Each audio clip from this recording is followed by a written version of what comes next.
helter-skelter. Two words that defined one of the darkest and most infamous chapters in American criminal history. Two words that sold millions of books, shaped a sensational trial, and convinced the world it understood exactly what the Manson family was and why they killed. For nearly 6 decades, that has been the accepted narrative. And for a long time, I believed it too. Then I started asking different questions. I spent 3 years researching and writing my book, The Manson Family: More to the Story, because I believed the real truth was buried underneath that narrative. I discovered that before the verdicts, before the trials, before the arrests in Death Valley, and long before the killings in the summer swelter of 1969, they were just young people in a turbulent era. Seekers, drifters, believers, drawn toward something that felt, in those early days, like the most beautiful thing they'd ever experienced. This podcast is that story. One day, Mary, Lynette, and Charlie went hiking in the forests near Mendocino. They each took a tab of acid as they began. Along the trail, Lynn grew tired, hot, and frustrated. She wanted to stop. She'd been talking all day about shit from her childhood. Like a stubborn toddler, she began to whine and drag her feet. Charlie confronted her. When you are ready to give up your misery, all your mother's heavy thoughts and her dissatisfactions and her judgments, you'll find me. And then he wandered off, leaving Lynn alone in the woods. Suddenly, the acid kicked in. Lynette began to walk the path before her, seeing a vision of Charlie being one with the forest, one with the wind. She saw the separation of the city and the natural world as though the two had been cleft apart, at odds with one another. She watched her vision of Charlie take on the form of a deer, and in his brown eyes saw every emotion known to man. She went looking for Mary, and together they searched for Charlie, eventually finding him in a pile of leaves. Mary and Lynn lay down beside him and waited until he was ready to leave. Lynette was uncomfortable with Manson's criminal exploits and incarceration, yet curious. Mary and I were getting glimpses into one of the world's remaining inner sanctums, and we were intrigued. Fromme later wrote, What I believed about prisoners came from the usual media sources and seemed to be a mixed message. There were true bad people who had to be kept away from the rest of us, and there were people who just ended up in the wrong place in the wrong times. The threesome continued down the coast. Manson dropped Lynn and Mary off with friends and went to visit an old prison buddy who introduced him to 2 sisters, Charlene and Pat. The women lived together with Charlene's son in an apartment near Manhattan Beach. When Charlene learned that Manson didn't have a place to stay, she offered him their couch. But Charlie quickly moved on her 18-year-old sister. Patricia Diane Krenwinkle was born December 1947 in Los Angeles. Her father worked in insurance, and her mother was a homemaker. Patricia and her older half-sister grew up in a suburban working-class neighborhood. Pat was especially close to her dad, as author NIKKI Meredith wrote in her 2018 book, The Manson Women and Me, Monsters, Morality, and Murder by CITADEL Press. A cherished memory from her childhood was walking hand in hand with him down the street on weekends to survey, in wonder, the progress of the construction of LAX. Her mother, a former Southern belle, was solicitous and charitable. Pat recalled, I remember down on their luck guys coming to our door and asking to work for food. She would always give them something to eat. Like Lynette, Pat was an animal lover. She had many pets during her childhood, dogs, birds, and hamsters, and was in the Little Wildlife Society. Yet her childhood was marred by family troubles, including her parents' unhappy marriage. Pat remembered, My father wanted all my attention. I was the object in a wicked game of vengeance with my mother, bounced across the table in the center of every argument. Mr. Krenwinkel also ostracized his stepdaughter Charlene, who became demanding and attention-seeking and developed an early addiction to heavy narcotics by her teens. Pat was also bullied in school. She was a pudgy child who grew into a shy, withdrawn teen with an abundance of body hair, which she was sensitive about. During her teens, her parents divorced, and Pat and her mother moved to Alabama. As Nikki Meredith wrote, Pat was miserable there. She returned to Los Angeles to live with her father and attend University High. She made a few friends and her grades were okay, but she described her life at that time as dreary. She started smoking marijuana. After high school, she moved back to Alabama, enrolling in a teacher's course at a Jesuit institution in Mobile. After one semester, she decided she didn't want to be a teacher, so she dropped out and returned to LA. There, she moved in with her sister and landed a job as a claims clerk at an insurance company. While living with her sister, Pat's social life centered around a group of Marines who were stationed at Camp Pendleton. She dated a couple of them and was drinking buddies with all of them. Sometimes they'd even sneak me onto the base. I loved being with them. One by one they were shipped off to Vietnam, and it stopped being fun and games. Some of them were dying over there. The Vietnam War was a major influence in the lives of Charlie's followers. Opposition to the war, including student and civilian protests, fueled a desire for many Americans to opt out of any system, social, economic, that sent poor young men to fight and die overseas. Dropping out of society was de rigueur for many people, but dropping acid was another fuck you to the powers that be, including the stodgy, controlling parents of these kids. In a 1993 interview, Pat elaborated on her drug use. I was smoking a lot of marijuana, hash, and had already used acid a couple times. At that time, drinking and using drugs did not seem unusual because I was doing it with my high school friends.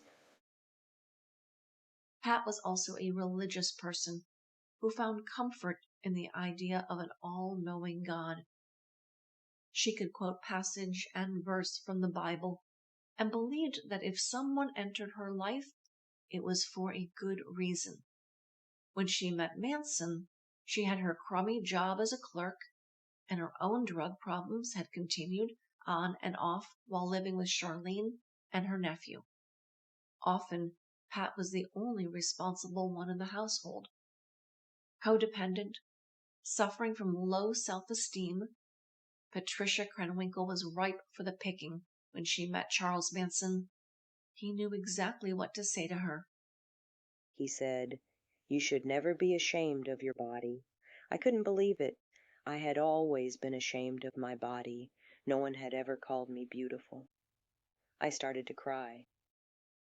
Patricia thought she had not only met the man of her dreams, but that she'd just begun a serious monogamous relationship. She was shocked when, a day later, Manson introduced her to Mary and Lynn at a party. But she swallowed her pride and pretended nothing was wrong with sharing her new man with two other women.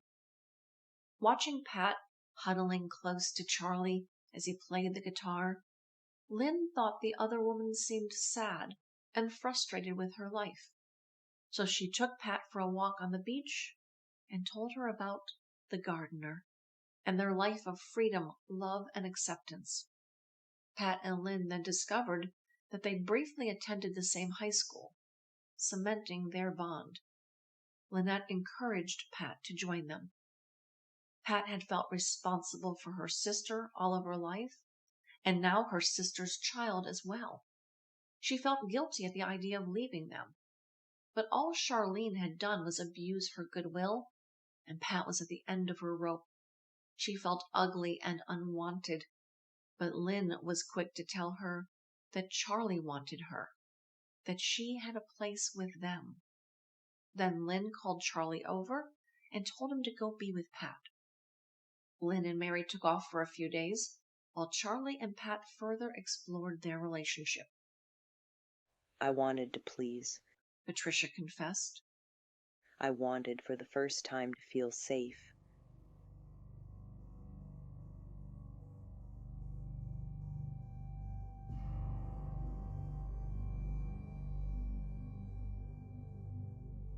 On September 9th, Manson had his first meeting with Phil Kaufman's associate from Universal Studios, Gary Stromberg.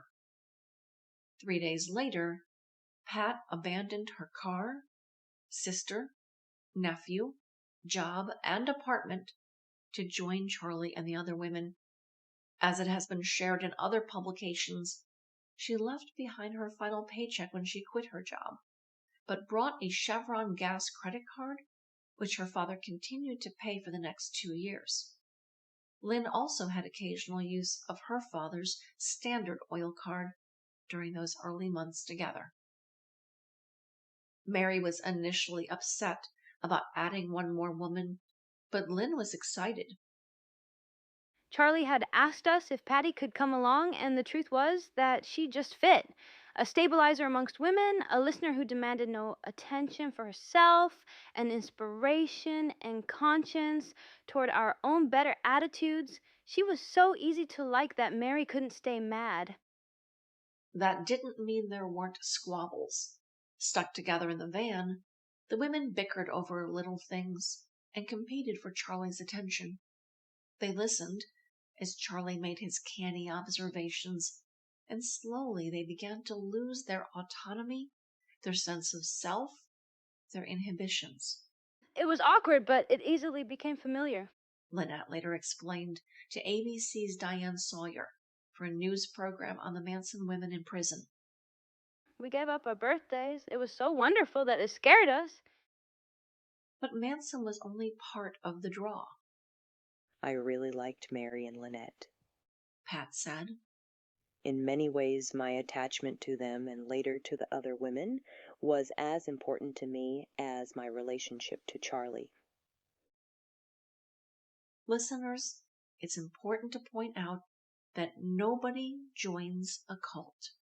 That is, nobody who joins a cult knows at the beginning what is coming. And the Manson family were not exceptions to this rule. Each person forged a meaningful bond with either Charlie or, in many cases, the other young men and women around him. If you want to know why there are family members still loyal to Charlie and to one another, this is the reason. They loved these people. They were accepted by these people. They gave everything to each other, and they were deeply moved by the loyalty and love they received in return. They came to each other after painful childhoods, and together created their first true family. The fact that the Manson family turned out to be a cult is separate from the reasons why these people gravitated to one another, why they went to the lengths they did, and why many still believe all these years later.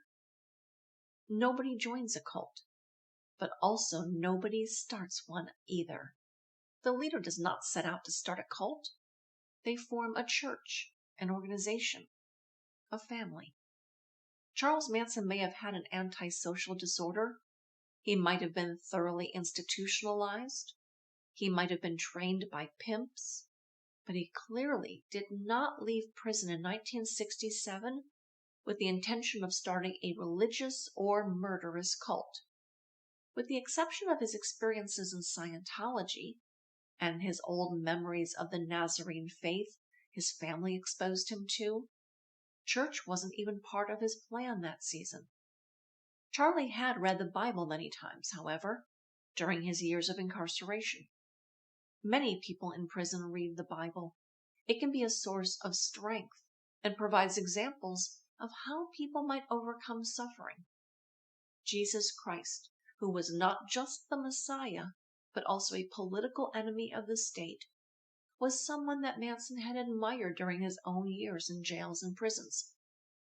Now, with the inclusion of Patricia Krenwinkle, he found another soul that could keep up with his knowledge of the Gospels. They spent many hours in that van, reading and reciting from the Bible. During these drives, the group sometimes talked about the symmetry of Charlie's life and the life of Christ. Neither knew their true fathers. Both experienced trials and tribulations. Mary, Lynn, and Pat were like the apostles, and Charlie was giving of himself to them for a greater good yet to be determined.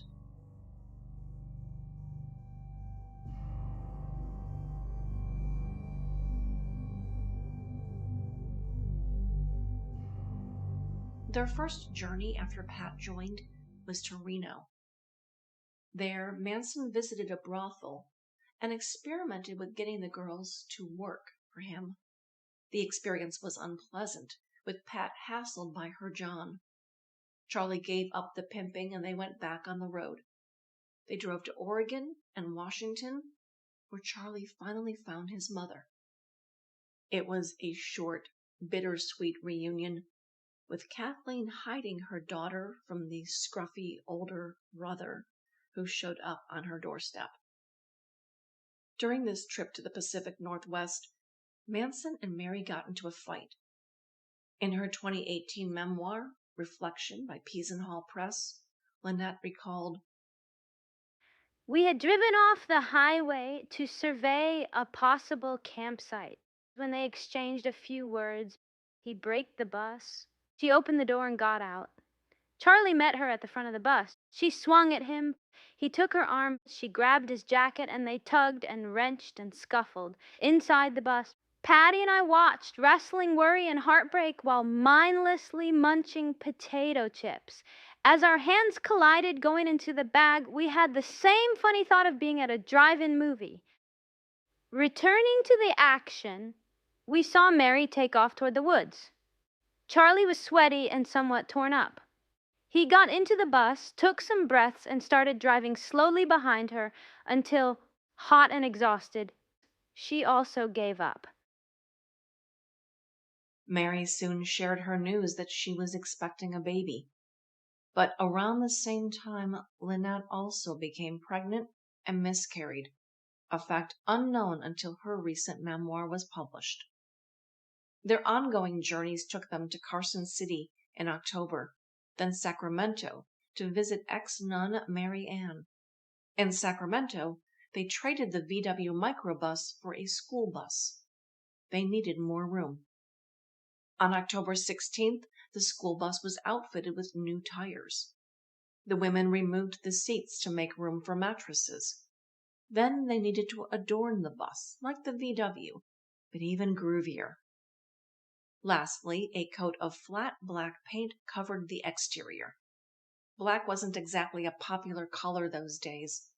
The travelers got a lot of strange looks on the road, but there were many they met on their journeys who were friendly. In her 1993 interview with ABC, Patricia explained, It wasn't so strange in 1967, where you might have had someone say, "Don't you think what you're doing is odd?" Instead, we were always in places where people were saying, "Wow, can I join you?" It became the in thing to become bizarre, to go against everything you'd ever been taught. Later, the bus was furnished with a stove, sink, and water tank stored on top. they could live for a time in the black bus. For all their camaraderie, there were also arguments. Lynette and Manson often fought about the gender gap. According to Lynn, I said, "You can't blame everything on women." He said, "Exactly, and you can't blame everything on men. Most men are doing what they were taught to do by a woman, then the woman puts all the blame on the man." then he challenged Lynette's belief that black people were equal to her. Don't you like yourself? It's not that I dislike black people. I like myself. I accepted what I am a long time ago. To deny differences is to deny life and nature, and that's a lie. With that, Lynette had to stop arguing with him, although she deeply disagreed. The one criticism she gives of Manson is that he was, indeed, racist. But she continued to challenge him on issues of gender disparity. After the bus was spruced up and the four began their drive back to San Francisco, they were pulled over by police. A black school bus filled with purple feathers and 3 half-naked gals naturally was suspicious to highway patrol. Charlie and the women were searched for contraband, but when none was found, they were sent on up the road. But the girls got a taste of Charlie confronted by police for the first time. Manson bristled and clenched his fists at the wheel. "Higgs," he muttered under his breath while driving toward the Golden Gate.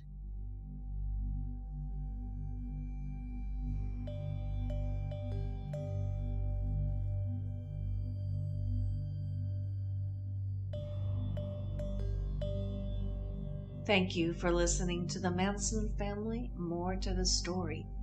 In this podcast, we focus on peeling back the layers, one chapter at a time, in order to demystify the family and destroy the myths that leave us in the stone-cold dark. In our next episode, Season of the Witch, the family adds its most volatile member yet, Susan Atkins, who drifted toward a man playing guitar at a party and felt, for the first time, like someone could see her. But Susan wasn't naive. She already had a record, already had a hard road behind her, already knew how to fight and manipulate and survive. She thought she was looking for a father figure, but she was really looking for someone who matched her energy. And in Charles Manson, she found exactly that. The question this episode asks is not why Susan Atkins was drawn to the family. It is what the family was going to do with someone like her. This is H. Allegra Lansing. The story of the family and the murders of 1969 have always been more than a crime story. This is a human story, and there is an imperative to understand it, because the vulnerabilities that drew those young people into darkness are not unique to them. They belong to all of us. This podcast series is drawn from my book, The Manson Family, More to the Story, published by Story Stratosphere, and is based on historical records, contemporary reporting, and archival research. Citations for this episode can be found in the show notes. All writing and most narration by yours truly. Theme music is Masked by Silent Partner, with additional scoring from Echoes of Time by Kevin MacLeod.